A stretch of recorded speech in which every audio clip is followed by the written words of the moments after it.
Assalamualaikum warahmatullahi wabarakatuh. Berjumpa kembali dalam acara obrolan DPRD Kota Yogyakarta. Pada kesempatan kali ini saya ditemani rekan sejawat senior di DPRD Kota Yogyakarta. Beliau sudah menjabat sebagai anggota DPRD Kota Yogyakarta selama 3 periode, jadi sejak tahun 2009 sampai 19 ini, periode ini beliau menjabat. Dan kebetulan kali ini juga selain sebagai anggota,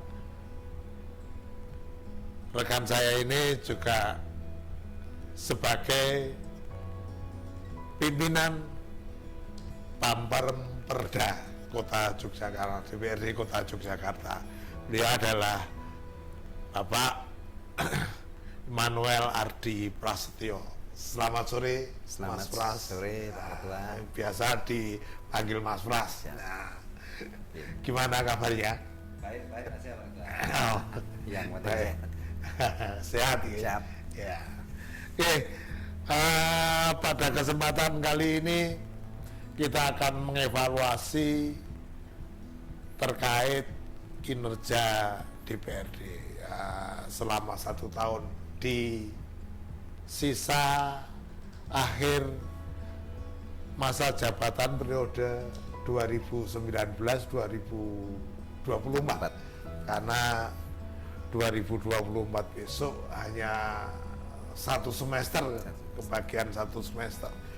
Nah, mungkin bisa diulas Mas Pras terkait dengan evaluasi bagaimana kinerja DPRD, yang pasti kita sudah mulai bangkit nih dari keterpurukan COVID-19 yang lalu. Hampir 2 tahun ya tidak ada pergerakan. Nah, ini menurut panjenengan bagaimana ini? Terima kasih Pak Ketua. Kalau melihat dari evaluasi kinerja daripada Bapemperda untuk Propemperda tahun 2023, alhamdulillah kita mencapai target 100%.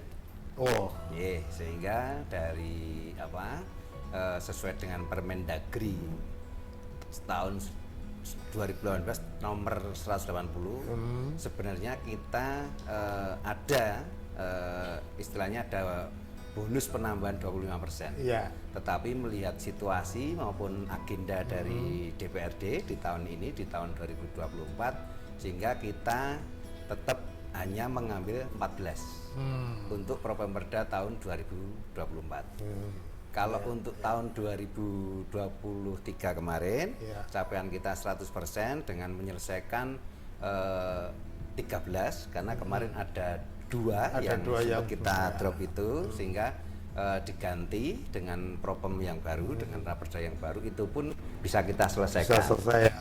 Kemudian kemarin hanya sedikit koreksi berkaitan dengan Raperda inisiatif yang dari kita, karena aturan daripada undang-undang yang baru, Kemudian kemarin itu ada dari 5 Raperda inisiatif dari kita yang memang aturan yang baru karena proses harmonisasi itu, sehingga kita hanya menyelesaikan 1 untuk Raperda inisiatif. Nah, mudah-mudahan di tahun 2024 ini bisa masuk semua. Tetapi kemarin melihat daripada dinamika yang terjadi di Bapemperda dengan teman dari Biro Hukum Pemerintah Kota, kita hanya 2 untuk Raperda inisiatifnya. Yang pertama berkaitan dengan usulan Raperda inisiatif dari Komisi A berkaitan dengan Raperda Ketertiban Umum. Kemudian yang berkaitan dengan inisiatif dari teman-teman Komisi D berkaitan dengan keberlanjutan lanjut usia Raperda itu. Sehingga untuk di Propemperda 2024, karena kita tidak mengambil maksimal yang sesuai dengan Permendagri 180 tahun 2018, kita tetap 14 melihat situasi ataupun agenda daripada teman-teman yang ada di DPRD. Karena ada waktu pemilu, kemudian sedikit yang karena cuma satu semester 6 bulan.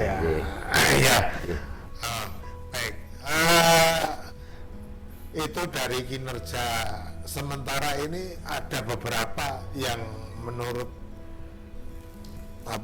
proses pada pembahasan yang lalu itu kan masih ada yang belum sesuai.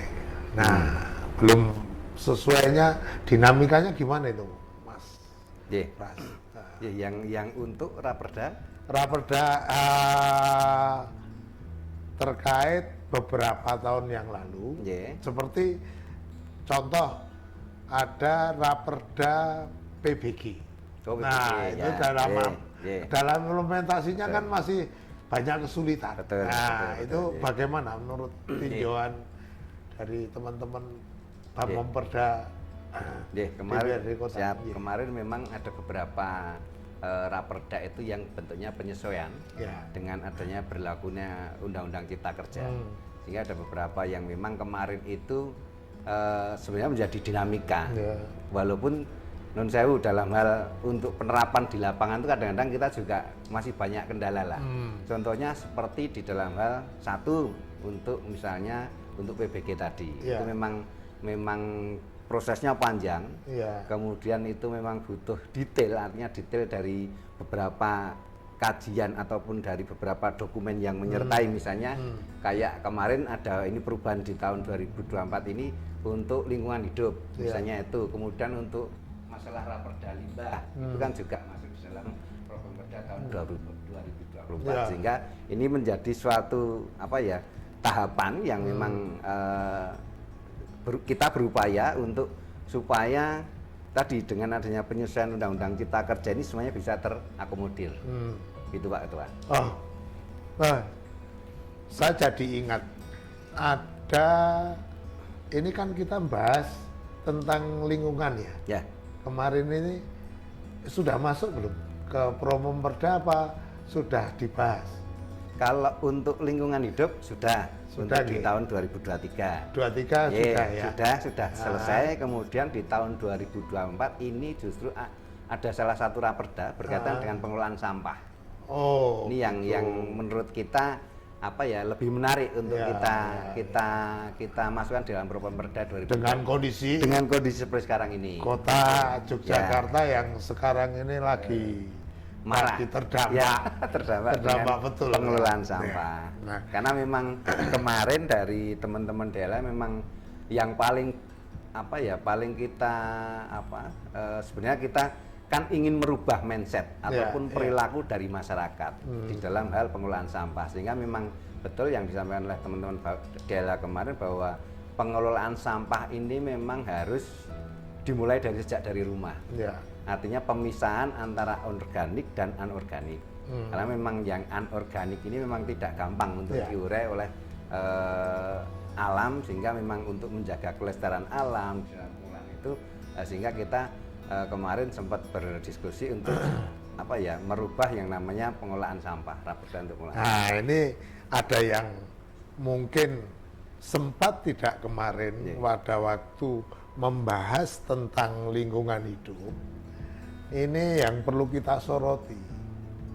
Nah, mungkin juga pemirsa sekalian, yang khususnya warga Kota Yogyakarta, terkait maraknya bisnis laundry ini juga saya pikir ini juga menarik untuk ditata supaya limbah dari laundry ini gimana nih, sempat terbahas nggak itu? Kemarin sempat jadi perbincangan kita di dalam pada waktu kita menyusun program, bahwa salah satu yang kita soroti berkaitan dengan limbah tadi. Memang maraknya limbah cair ini kan tidak gampang, sehingga ini betul-betul harus kita atur betul supaya tidak hanya tadi yang fisiknya seperti sampah itu, tetapi limbah juga harus kita perhatikan. Misalnya dengan saluran ataupun dengan pengelolaan limbah sendiri yang mandiri, misalnya hotel, kita dorong untuk mengelola limbahnya sendiri, ataupun restoran ataupun laundry itu kita dorong untuk bisa mengelola limbah cair itu sendiri. Itu ada yang menarik.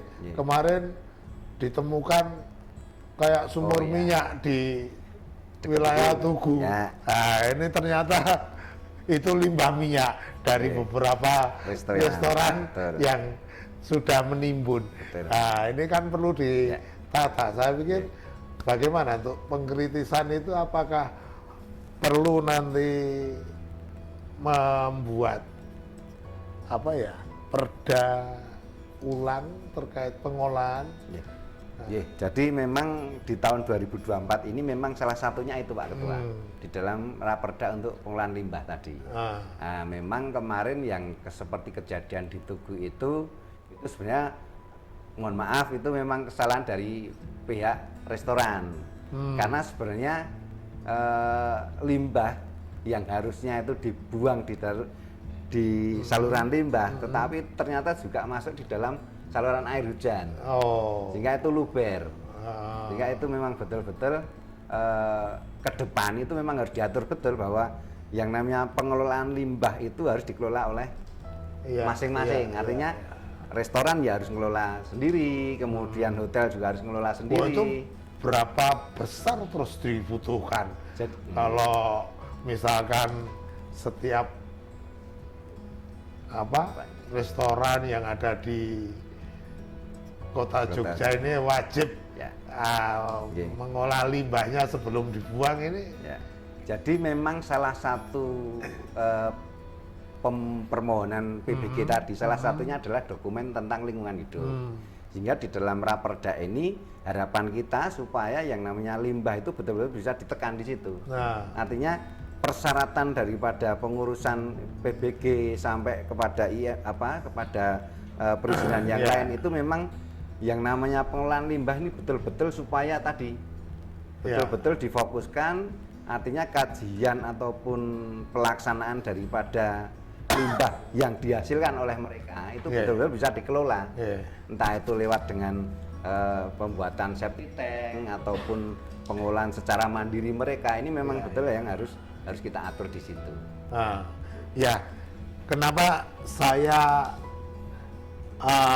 kali ini membicarakan tentang banyak hal terkait dengan isu lingkungan, karena isu lingkungan ini memang menjadi sorotan di mana setiap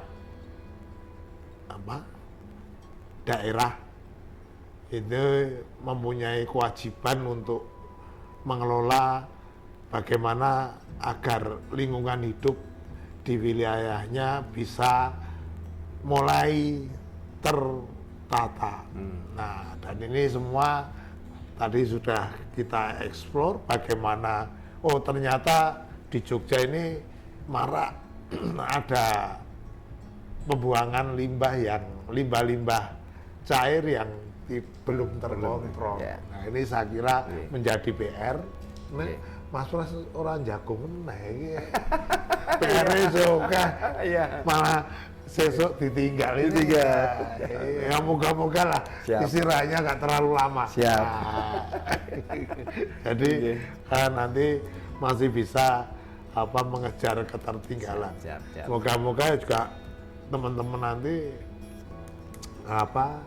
mempunyai concern yang sama, semangatnya masih dalam memahami daerah Kota Yogyakarta yang PR-nya masih semakin lama semakin numpuk banget. Baik, kita akan kembali pada sesi berikutnya. Nanti akan lebih menarik lagi di mana beberapa waktu yang lalu di paripurna juga terjadi dinamika. Nah, ini dinamikanya apa? Kita akan kembali pada sesi yang berikutnya.